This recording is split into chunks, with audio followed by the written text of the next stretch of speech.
Start. पश्चिम बंगाल में चुनाव नतीजों के तत्काल बाद जो हिंसा हुई थी और जिसमें भाजपा एवं तृणमूल कांग्रेस के कार्यकर्ताओं ने एक दूसरे पर हमले किए थे, वह करीब करीब थम गई थी। लेकिन पिछले दिनों जिस तरह टीएमसी के महासचिव अभिषेक बनर्जी पर हमला हुआ और गत दिवस इसी पार्टी के सांसद कल्याण बनर्जी भी भीड़ के आक्रोश व पथराव का शिकार हुए, वह कोई शुभ संकेत नहीं है।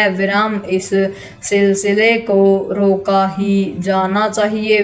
यह स्वाभाविक है कि अभिषेक बनर्जी और कल्याण बनर्जी के साथ गुस्साई भीड़ ने जो धक्का मुक्की व मारपीट की, उसे तृणमूल कांग्रेस एक बड़ा मुद्दा बनाने की कोशिश कर रही है। लेकिन हालिया चुनाव के बाद जो हिंसा देखने को मिली, उसकी तुलना उस भीषण अराजकता से नहीं की जा सकती जो पिछले विधानसभा चुनावों में तृणमूल कांग्रेस की जीत के बाद देखने को मिली थी।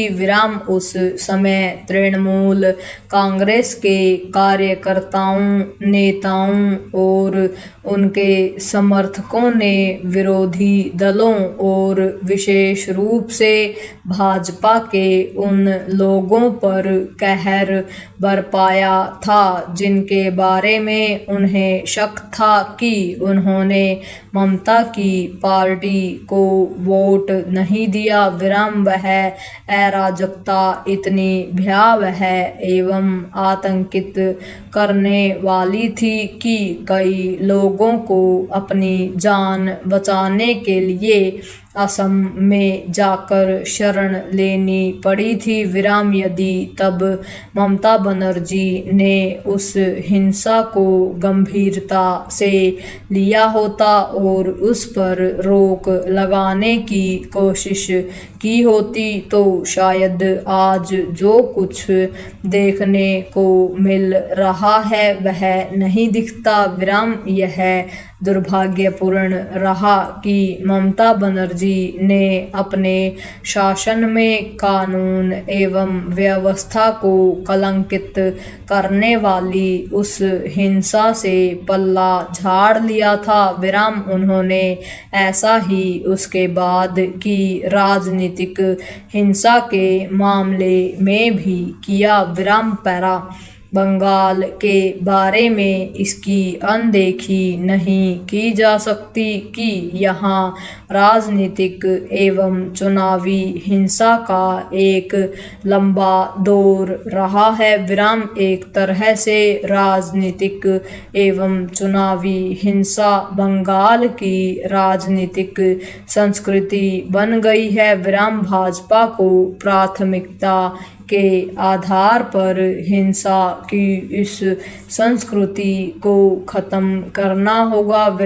उसे ऐसा इसके बावजूद करना होगा कि इस बार हिंसा का वैसा भयावह रूप देखने को नहीं मिला है। भाजपा सरकार को न केवल पुलिस प्रशासन को आवश्यक निर्देश देने होंगे, बल्कि अपने नेताओं, कार्यकर्ताओं और समर्थकों को यह संदेश देना होगा कि किसी भी तरह की हिंसा को स्वीकार नहीं किया जा सकता।